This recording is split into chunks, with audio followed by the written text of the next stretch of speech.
Hello, hello, hello. My name is Laura Sigmund. I'm the principal here at Best Practices Consulting Services. And this presentation is about improving distressed assets. I love to have an opportunity to give a lot of accolades to those in the ecosystem who understand and believe in this process. But today, our partner in crime is the Detroit Tech Town or Tech Town Detroit, and particularly Mr. Lawrence Jackson, the Director of Entrepreneurial Education. Thank you, Lawrence Jackson, for giving us this opportunity. Post-COVID, this particular program or process is extremely vital and important. So I look forward to reviewing the presentation and we'll see where we go from there. Here's our agenda. We're going to talk about the academic term economic gardening, a version of helping to improve distressed assets or delayed economies. We can also look at how economic gardening can help in our local economy improve distressed assets, what the necessary tenets are to support that level of engagement. We're going to look for and identify the partners who are absolutely useful and needed. They're critical to help facilitate an effective economic gardening program.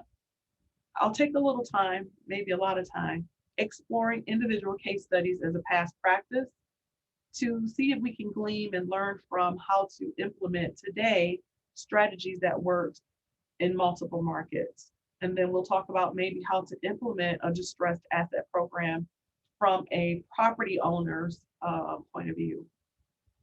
So I like to talk about the definition of economic gardening, though it may not be in layman terms, a conversation that's had on the regular small business enterprise, but it is something that happens with urban planners and economic development agencies.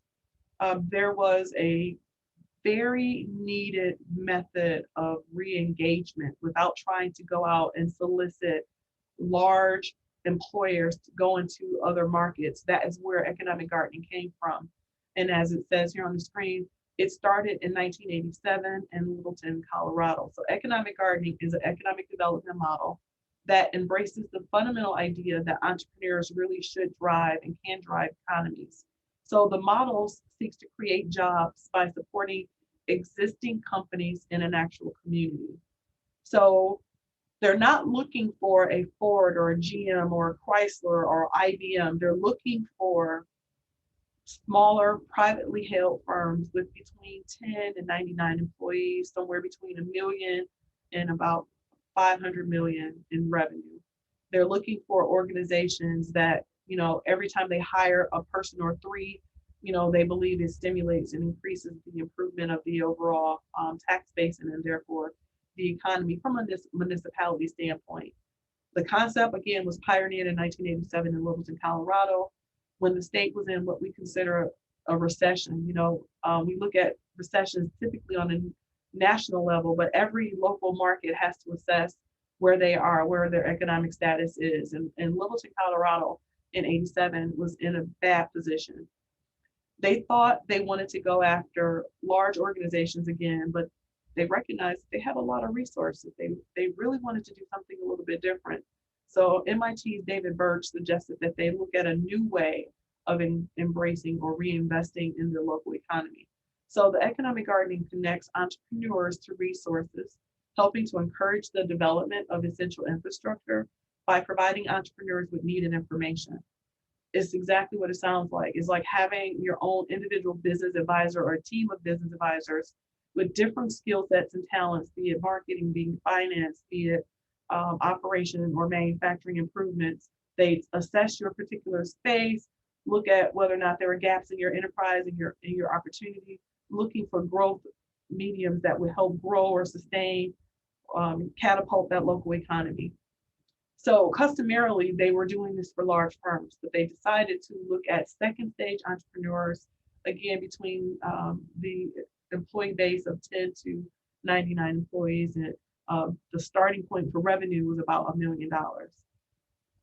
Today, you will see economic gardening not in just Littleton, Colorado, but at least seven counties in the Colorado market, but in California, in Pennsylvania, in Connecticut, North Carolina. It's really widespread in the US. and even in the UK and as well as Australia. Economic gardening is no longer a new concept, but one that's widely held and practiced today. I like to look at it from a local approach and speak to and educate you on how a distressed asset can be reinvigorated, revitalized based on who you are serving today. Not looking for, you don't have the capacity as a strip mall owner. You don't have the capacity as a hardware store owner. Once the landscape starts to change, homeowners start to drift, or major employers are no longer actively engaged like they were when you first started your enterprise. And now you have what is termed a distressed physical asset. When you're in that position, you need to figure out what you can do to actually keep your own doors open. So on a local or localized economy, you need to look at it with a very different lens than what you will look at it from an academic standpoint. So let me give the definition that I've designed for a distressed physical asset. It should be a structurally sound physical facility where traffic may have become diminished because, again, anchor employers are no longer in place, or local businesses or school systems are no longer in place. They've relocated. So this is, to me, a distressed physical asset where the market has shifted and there are no longer supports in current conditions to support the economy or the market that you used to actually service. You can actually use tenets of the economic gardening process to support a distressed asset.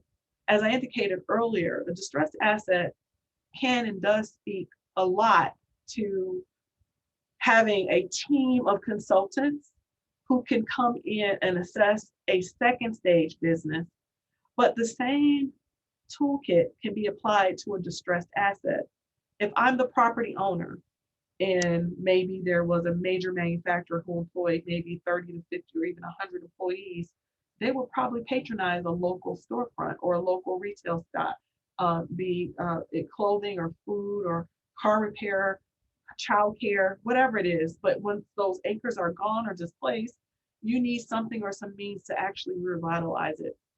As indicated here on the screen, there was opportunity for us in 2019 to take the Hallwood Mall in the city of Flint. It's right on Clio Road at the intersection of Pearson, a very heavy trafficked area. However, the strip mall in and of itself has, I think, 27 individual retail stores or a capacity for stores, but there were only 2 stores still in existence. That is a huge disuse of a physical asset, right? So my company, Best Practices Consulting Services, in conjunction with the city of Flint, decided to meet with the owners and see if we could maybe make it a temporary placement for former businesses as well as startup businesses. Maybe a business relocated from another distressed side of town, or maybe there were some pop-ups or startup people who wanted to do pop-ups. And in that space, we were able to help or service 400 individual businesses occupying these individual storefronts as a pop-up. So we gave them a chance to not only test their market, but to bring vitality back into this particular ecosystem. You know, traffic feeds traffic. Wherever there's movement, movement feeds movement. And the case study did prove to be effective in the space of understanding a practice mechanism. There was no long-term longevity simply because we could not occupy all of the individual vacant pieces of property.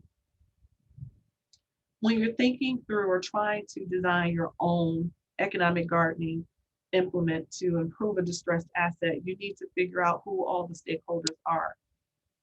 I like to start with the property owners. Property owners who have occupiable facilities that are perhaps underutilized facilities or facilities that have seen better days, or facilities that are brand new, but the marketplace has not caught up to what they believe their intended demand was. Another key stakeholder would be any of those in the ecosystem who are entrepreneurship trainers, programs that have the capacity to train a startup, an ideator, all the way through execution with platform placement, giving them a proof of concept in their delivery. So any of the ecosystem partners who provide temporary site locations or pop-up locations are a great stakeholder for marrying up or partnering with that property owner who is in distress. We need community development corporations who have technical assistance, who could very well maybe look at restructuring some debt or even just providing technical assistance to this trio of participants. Obviously, we need the startup entrepreneurs who can come from various industries, retail, services, a variety of different retail. We all sometimes assume retail is just food and clothing, but retail has a much broader band, including childcare, including hardware stores, including auto repair shops, and all the same. There are methods and means to actually incorporate those, including service-based businesses into this particular ecosystem. If we have a strong platform of those who need to practice their process, this is a fantastic means by finding a distressed asset who could house, partner, and even maybe mentor those particular organizations in need of identifying whether or not their product or service is really market fit. So we'll need commercial tenants or leaseholders who are interested in maybe subsidizing their rent. Oftentimes, we are looking for people who want to look at this as a teaching aid, but remember, we need to stabilize the distressed asset. And ultimately, what we like to do is subsidize or cover some of the overhead that they are probably struggling to actually meet.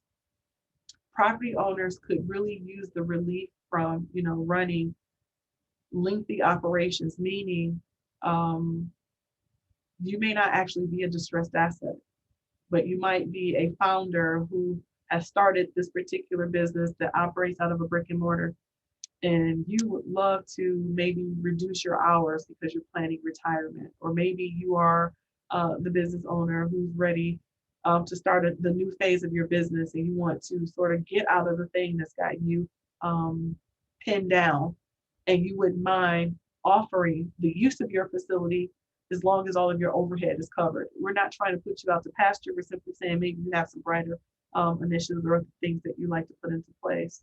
Another obvious and very important key stakeholder would be that of a municipality or local government with an abundance of occupiable commercial properties that have probably gone back either through nuisance abatement or delinquent property taxes, however they come to your role. If you own them and they're still occupiable, why not consider using them in the same method that we talked about for Hallwood?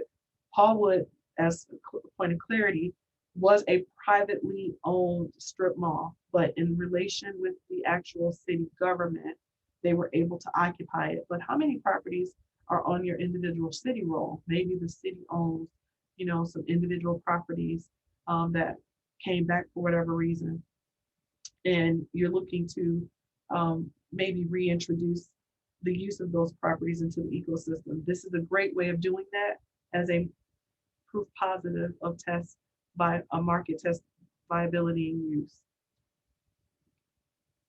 Let's get into my favorite part, the actual case studies.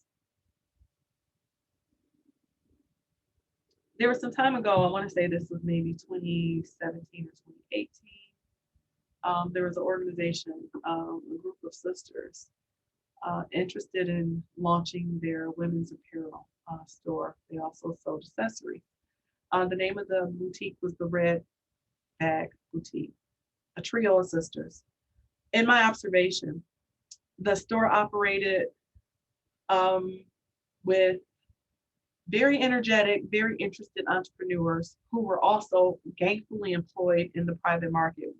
They worked in different spaces in the market. So they had to alternate their schedules, coordinate their availability to actually operate what should be a traditional storefront selling clothes, which will open somewhere between 10 o'clock or 11 o'clock in the morning and probably concluding business somewhere between 7:30 to 9 o'clock in the evening. With that being the case, and them each having gainful employment, we recognized that there was some capacity challenges to actually handle the day-to-day operations and definitely to handle the marketing aspect of being in this particular business. So though the facility operated in what we consider a up and coming neighborhood, I believe they got there before before the relationship and before the ecosystem was really more in the position that it may be in, actually just pre-COVID. So they were what we call a pioneer, a first mover in this reinvigorated or revitalized community. So there could be days where their sales were far less than what they anticipated, because they were, for one, a brand new store. They didn't have a very engaged or active marketing program. And in addition to that, again, the three sisters worked in different industries or different markets, and none of them had this as their full-time engagement. So what was the solution when we think about a distressed or underperforming retail asset? I decided that we should probably look for a vertical connection. What is a vertical connection? It is something that feeds into the pipeline.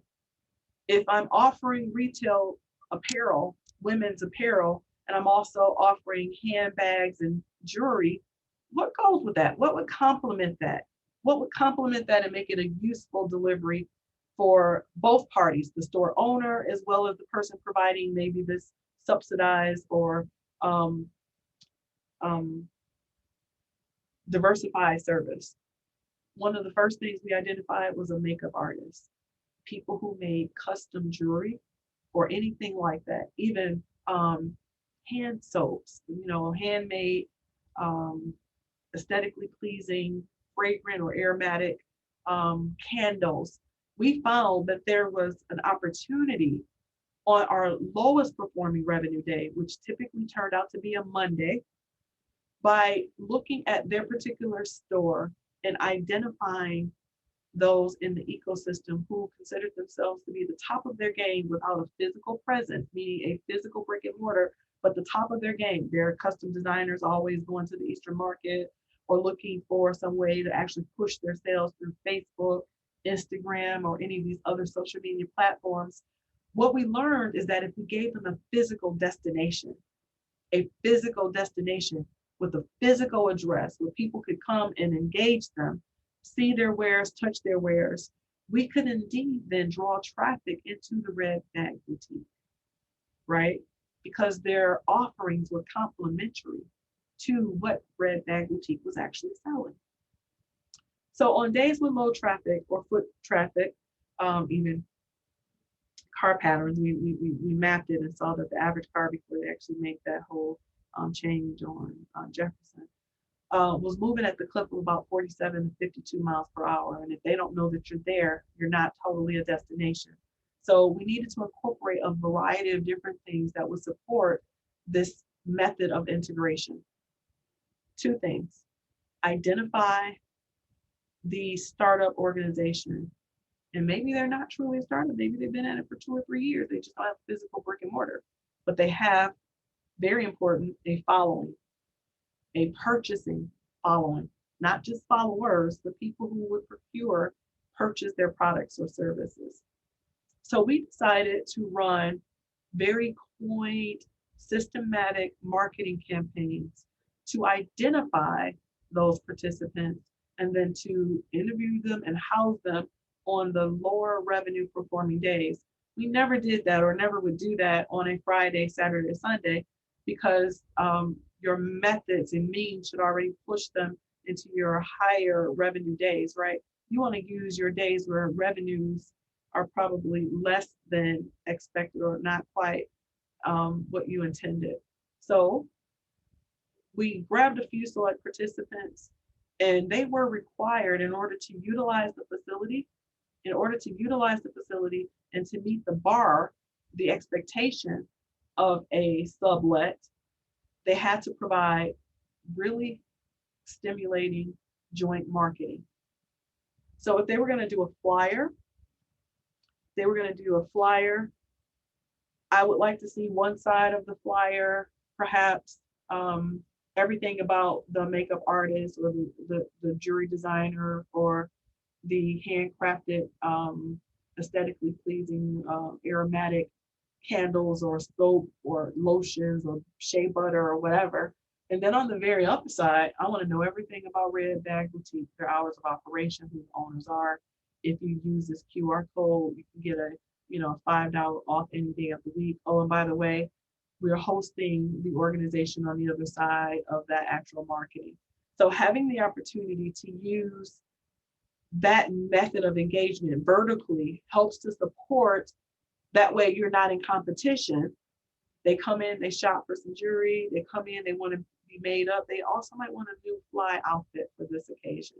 They may also want to buy, the special candle because, for whatever the reason is. So that candle owner who's drawing all their traffic into 14440 East Jefferson, maybe with the initial intent to patronize the person who handled the intensive marketing.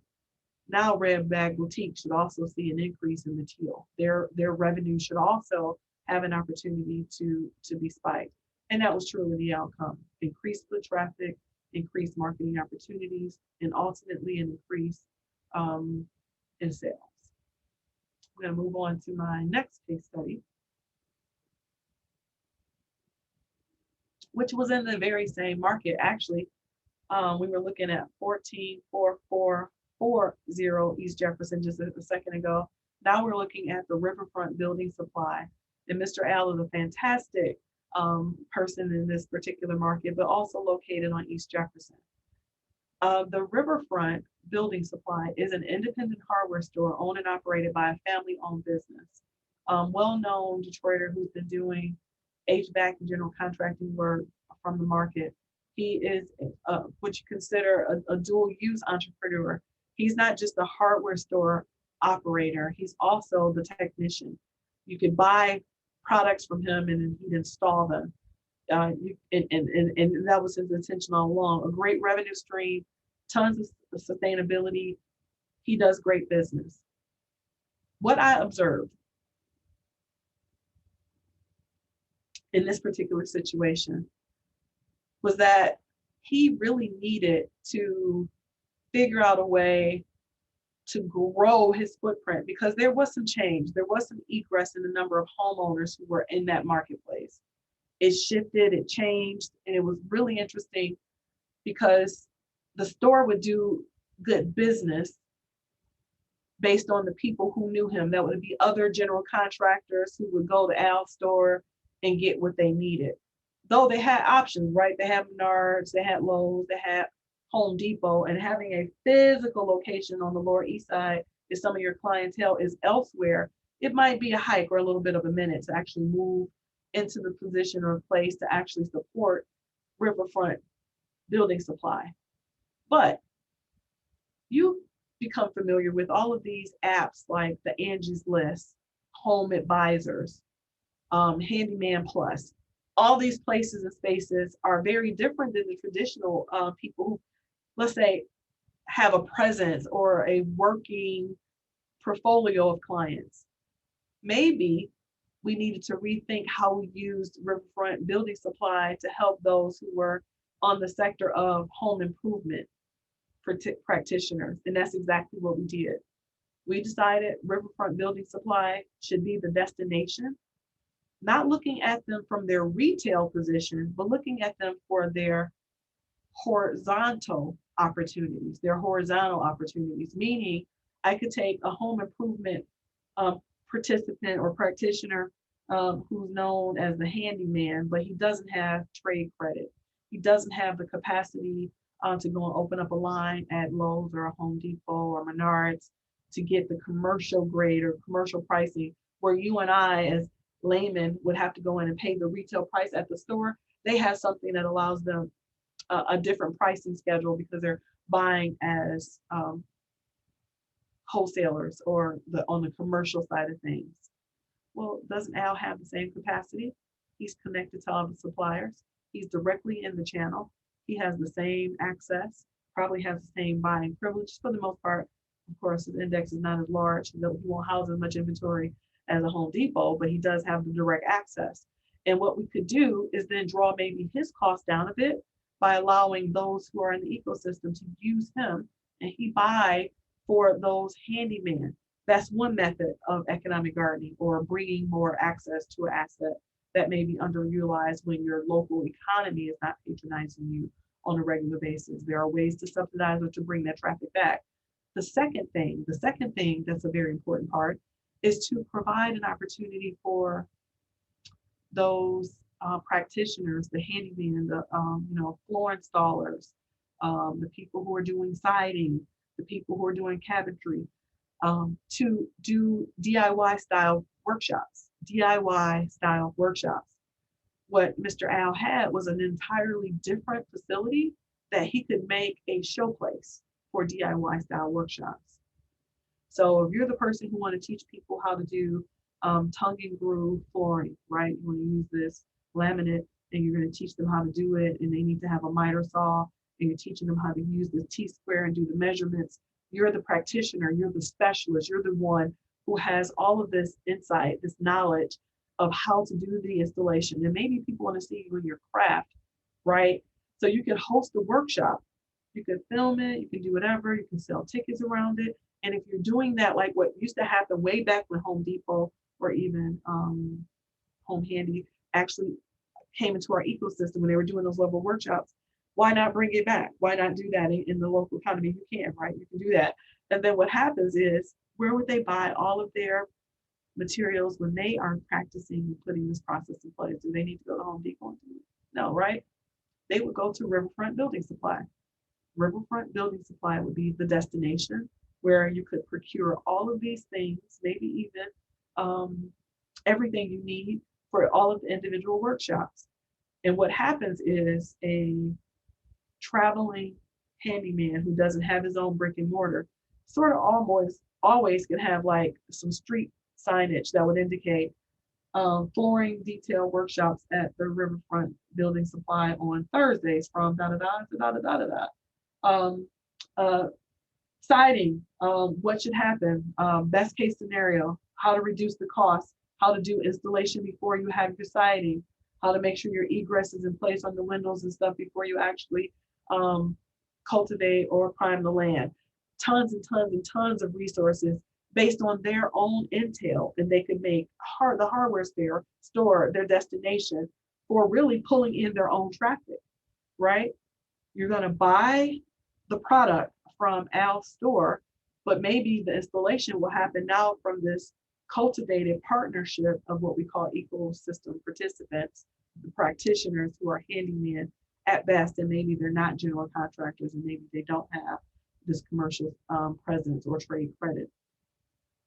A great opportunity, and especially throughout the city of Detroit, in any urban market where the landscape has shifted or changed a little bit, where home ownership, is no longer as dense as it once was. Hardware stores used to survive nearly exclusively in activated communities where home ownership was extremely dense, because you would go to your local hardware, like, a True Value or ACO, or a Riverfront Building Supply. You go to that hardware store to buy your local stuff.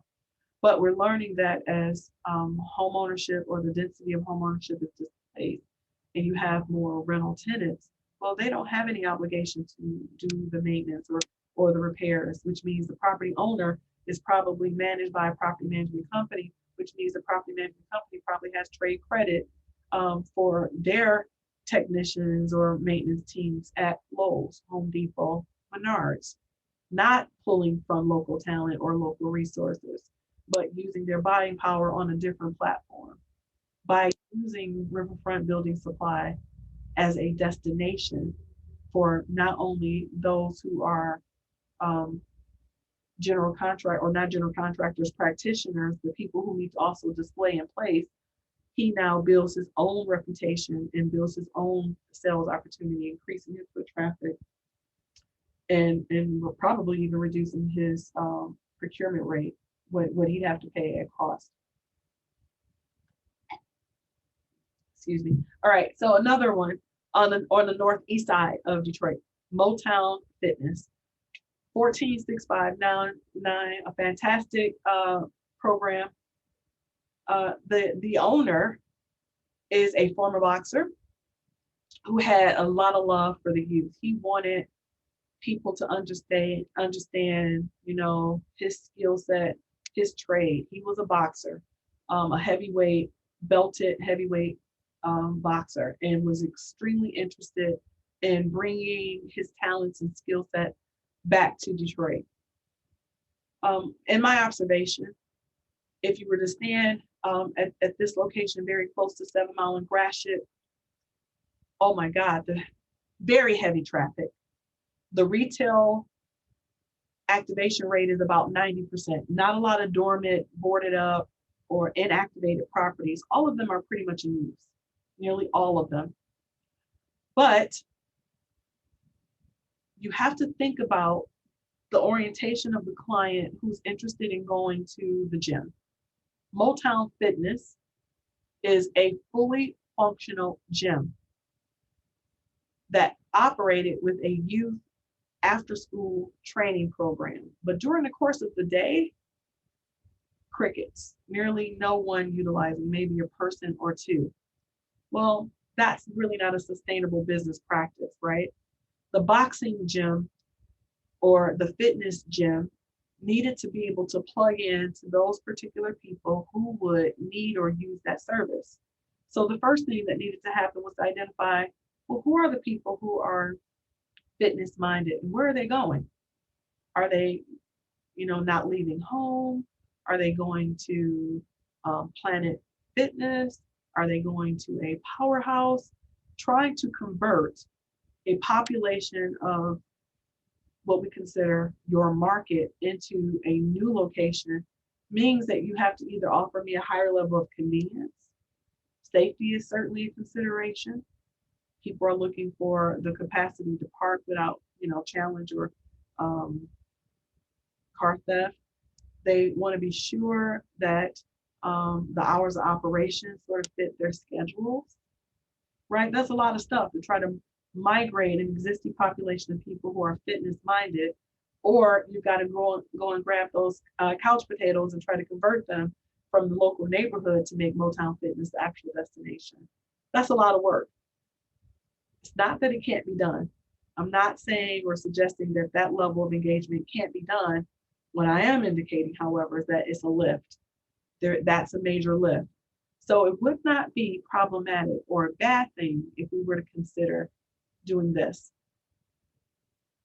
Identifying personal trainers who have a book of business and perhaps their only physical location is meeting their clients at the Powerhouse Gym, meeting their clients at the Planet Fitness. And what we know is that none of them can actually have exclusive use to those facilities, right? So if you've got your personal trainer and you've got maybe 10 or 12 clients and you're meeting them around their schedule at the Powerhouse, I don't know, Woodward or wherever it is. Well, there are only so many treadmills, there are only so many ellipticals, there are only so many, uses in the free weight space. So you got to work around everybody else, which means it's kind of hard to really build your personal trainer business without your own physical destination. But doing the math, you better have a really big brand in order to draw enough and drag enough people into your personal training space, right? And remember, if these are the people who are conscientious about having and utilizing a personal trainer, they're probably going to some space and would like just someone to teach them and train them and what to do, how to improve their workout and all the rest. But since Motown Fitness nearly had an empty operation throughout the workday, why not identify personal trainers with a book of business and make this their destination? So let's say Laura Sigmund, personal trainer, works with about 10 different clients, and I'm running around through the city or even to the suburbs to meet them where they are to help them improve and work on their program. Why not pull them all to me? Why not have it where I can do training workshops? I can pull all my people in at 6 o'clock in the morning. I can pull all my people in at 7 o'clock in the morning.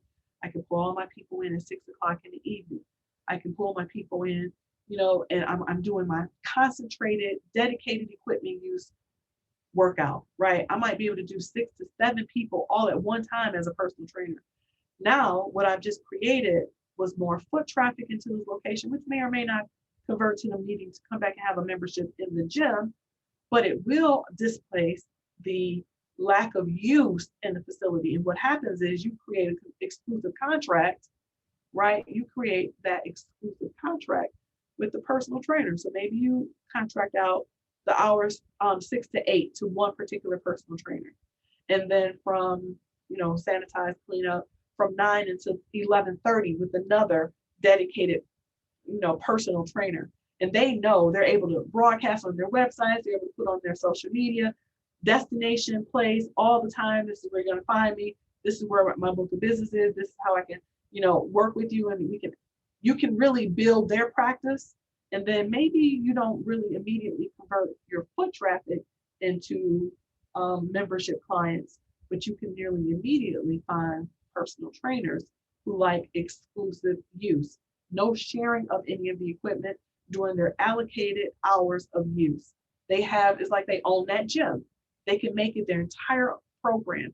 They can utilize it the way they see fit. They can bring supplementals and do everything they need by having those hourly increments of use that becomes their destination. Great way of bringing in economic development, economic gardening into a underutilized, partially distressed asset. Okay, I'm going to go on to the next one. Prestige Behavioral Therapy Center, interesting client, offers cognitive therapy and adult daycare support. Prior to acquiring this location at 15 Mile Road in Sterling Heights, the outfit operated in Southfield, Dearborn, and then somewhere in Macomb County. 3 individual centers, a lot of staff, a lot of facilities. They decided, you know what, we're paying rent for 1, 2, 3 facilities. If I were to go to a much larger, a different complex, I could probably reduce my cost and service more clients. And oh my goodness, we could save money and have a brand new facility and on and on and on and on. Well, they made the move to 2167 15 Mile Road in Sterling Heights. And this was a former medical complex. They could have like maybe a total of maybe 15 different suites in there, 12 dedicated for medical use, 6 conference rooms, and 5 entries. But it's a 16,244 square feet facility. That's a lot. That's an awful lot. At the time of acquisition, they weren't aware or did not think through that they would lose the clients who were coming from the west side of our Metro Detroit market, that Dearborn, Westland area. And then the people who were coming from Southfield weren't all that privy or desirable of a northeast location because they liked the local commute. They weren't interested in commuting the distance to Sterling Heights. So where there were maybe 190 guests at the time of doors being open, they were actively engaging about 90 to 100 guests on a regular basis. Now, if you recall what I said, they had 3 physical facilities in different markets with about 190 to 200 guests. And they needed that population to cover the overhead for those 3 operating centers. Now, the convergence of, or the consolidation of the one facility that now was nearly 6,000 square feet, larger than the 3 of the facilities combined, with only 90 active guests, put them in what you understand the red zone. They were no longer in a position to see profitability. So this is in the truest form, a distressed asset. This in its truest form was a distressed asset. So the facility was too large and the population or participation engagement was too low. Facility too large, not enough activated participants or population to support or service the overhead. Also, it became a safety challenge because they were dealing with some cognitive or dementia related clientele. Some of them prone to wandering off.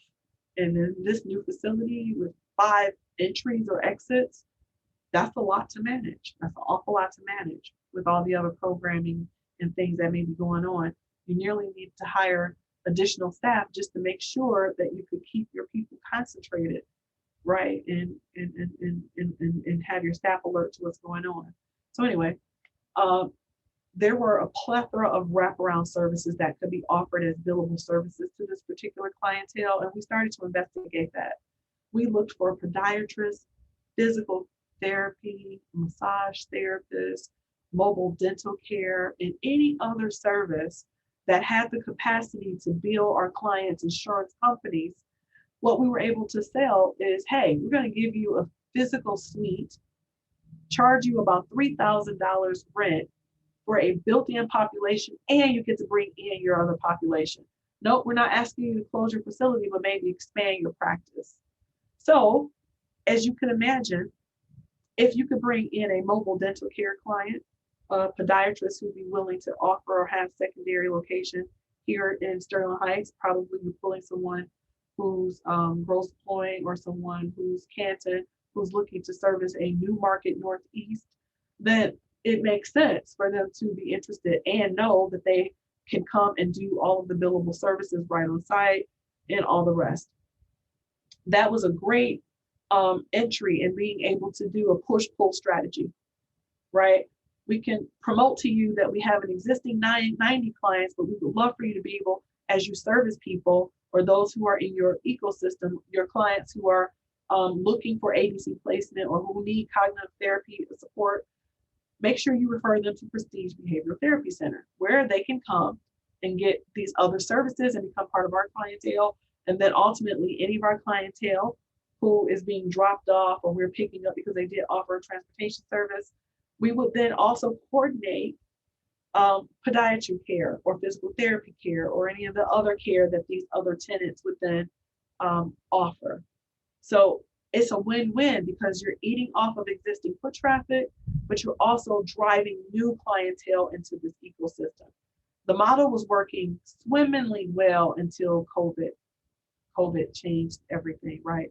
The shelter in place, you can imagine the seniors being extremely vulnerable because most of our clientele, not a good 90% of them, although not all, were seniors or elders, and this is a very vulnerable population. But it is an integration method that could be utilized or activated again today, post-COVID. So maybe you have a physical facility and you're operating and you're underutilized. Think about pairing or marrying up with a push-pull client. It's sort of vertical, it's nearly horizontal, it's dual use because you can eat off of that same population. You can refer out, they can refer in. And then that allows you to have a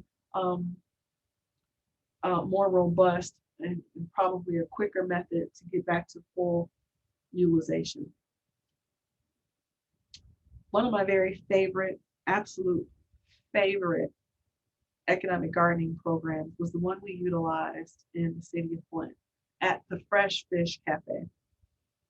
What you see here on the left is the actual physical facility, but I couldn't get a clear enough picture to show the signage in the window because what happened was we met with the owner, fabulous fella, a former GM retiree who really loved to golf and to fish. And so in the winter months, he didn't have a hard time. He wasn't pressed to be at the store. He did it, but it wasn't his first love. He opened the cafe, had been in business for maybe 15 years and was finding that it was more laborious and not so much fun to own a retail, you buy, we fry type of thing, right? He didn't find it to be all that enjoyable, but he couldn't very well not open the doors because he's in what you consider a very, very consistent foot traffic right on this Welch Boulevard. Very localized, not too far from schools and hospitals, but really strong housing and home ownership. Anchored by a Little Caesars on one end and maybe another fast food restaurant less than a half a mile away. Right next door to this is a hair salon. Next door to that was a record store, music store, something, something. Across the street, plethora of churches and other nonprofits that do community services.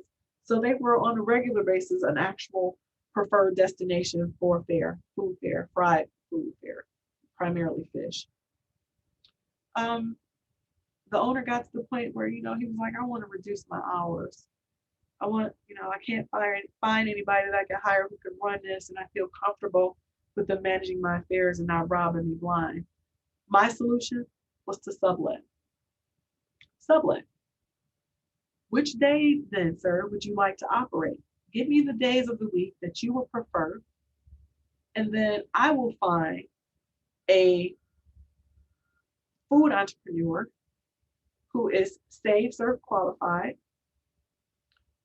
who has a solid food menu with some traction. Maybe they've done pop-ups, maybe they've done other catering gigs. Most of them are probably underground operating, but as a result of our program in the city of Flint, and with the help of the Flint Economic Development Department, we were able to actually become the master leasing. When I say we, Best Practices Consulting Services signed a master lease agreement for 4 days a week where we would plug in individual entrepreneurs.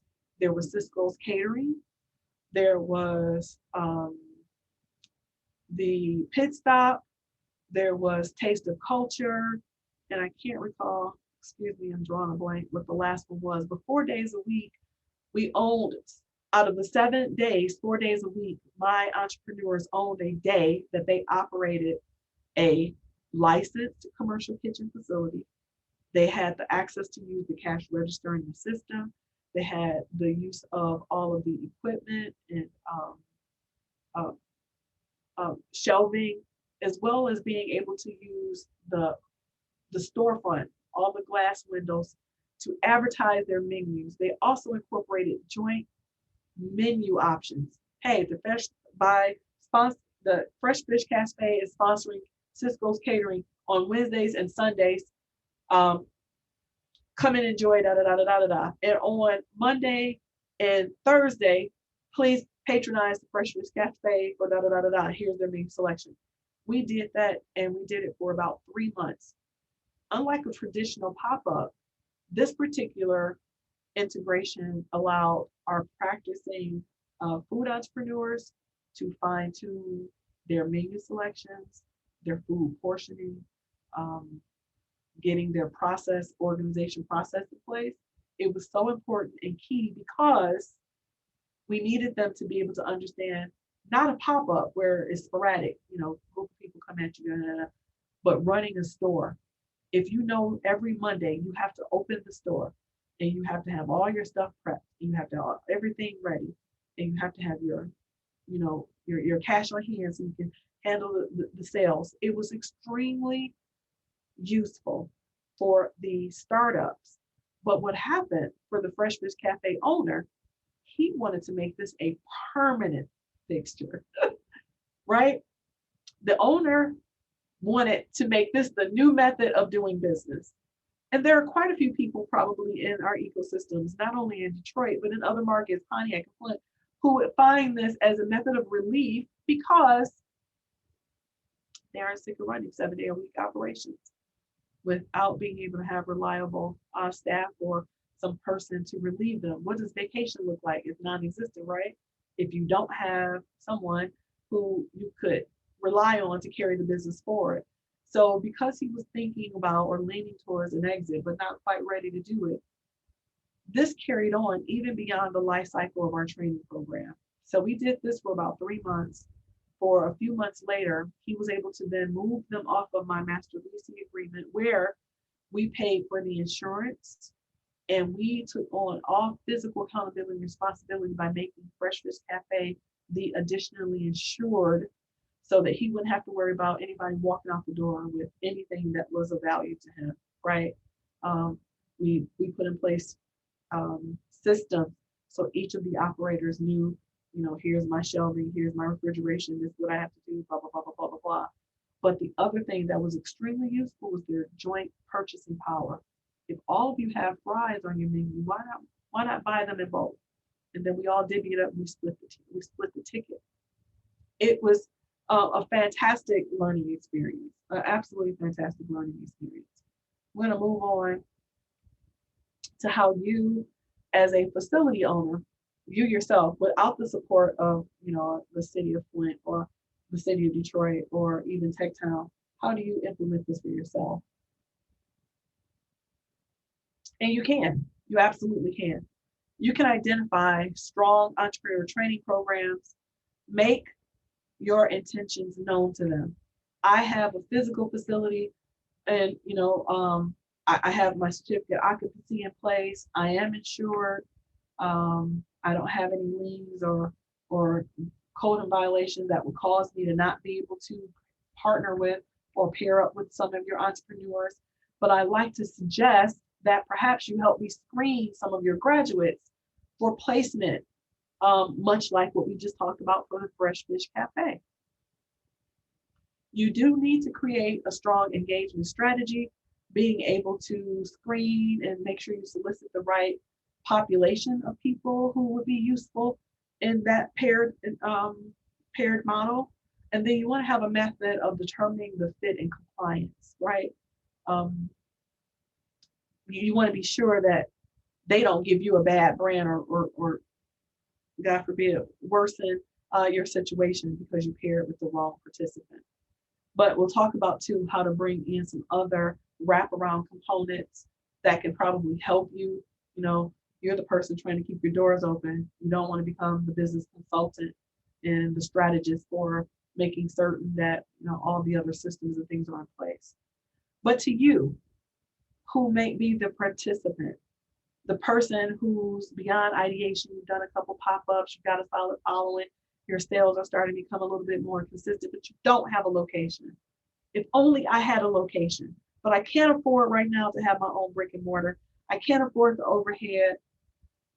Finding a facility owner and being able to prove your value proposition to them as either vertical or horizontal, as a temporary sublet, you need to figure out how to make yourself valuable to that participant, or to that property owner as a participant. You want to be clear about what you expect too in this engagement. Do your research about the local market. If the asset is distressed, will you be able to feed from it, or are you only able to convert your online following? Or collectively, could you create more density and make this place a new destination? Right? That then again increases your value proposition, and then ultimately the property owner wants to hear a little bit more about how the two of you collectively could work together. Use this opportunity while if in that pool you redefine your operational challenges, you look through your pricing structure, your procurement, the types of products. Maybe the product line is too expanded and maybe you need to shrink it. Maybe you're finding that the size of the packaging may needs to be modified, so your labeling may need to be readjusted. You'll find it because when you're in a physical store and you get to practice from that level of merchandising, it will help you better assess and better figure out whether or not what you thought was realistic is not quite that.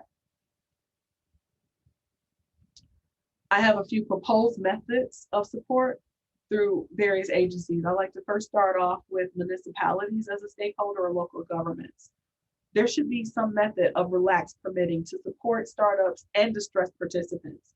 Where we started off our presentation looking at economic gardening for second stage growth-ready organizations, we cannot leave corridors like Davison and Dexter or any part of Gratiot or Chalmers or Jefferson or Livernois or 6 Mile, Losser. No part of our city should be left in distress if we have the tools to repurpose some of what we have in our toolkit.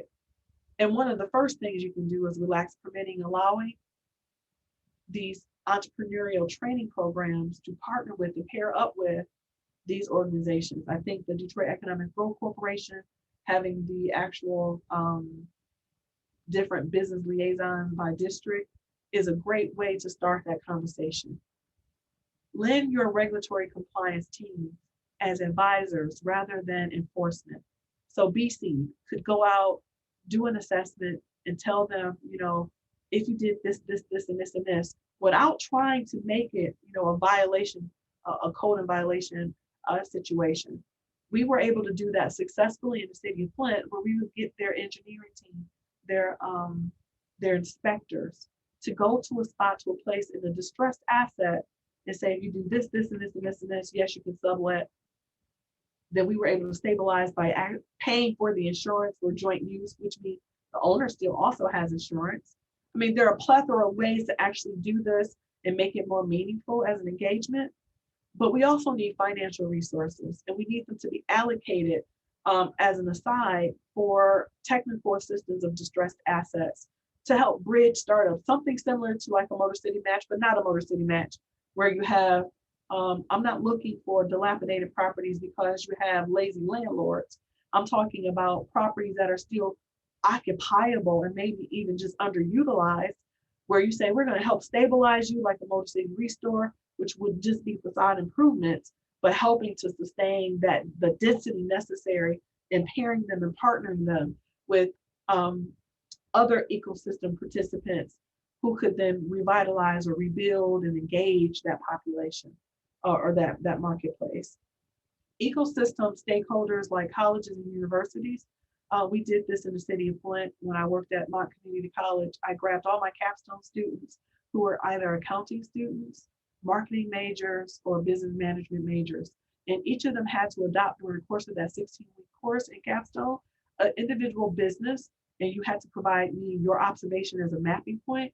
What did you see as gaps based on their marketing, financial systems, or business operations? And then provide viable solutions and implement them within that same period of time. You don't only need colleges and universities, you need small business support agencies like TechTown, Prosperous Detroit, Build Institute, to also leverage their resources and work between the anchors, who are the actual distressed asset, and your ideators. You need anchors and ideators, and then you need to provide this level of academic support and massaging so that you can wrap the services around them and help them to sustain. Because what these things are, if anything, is temporary.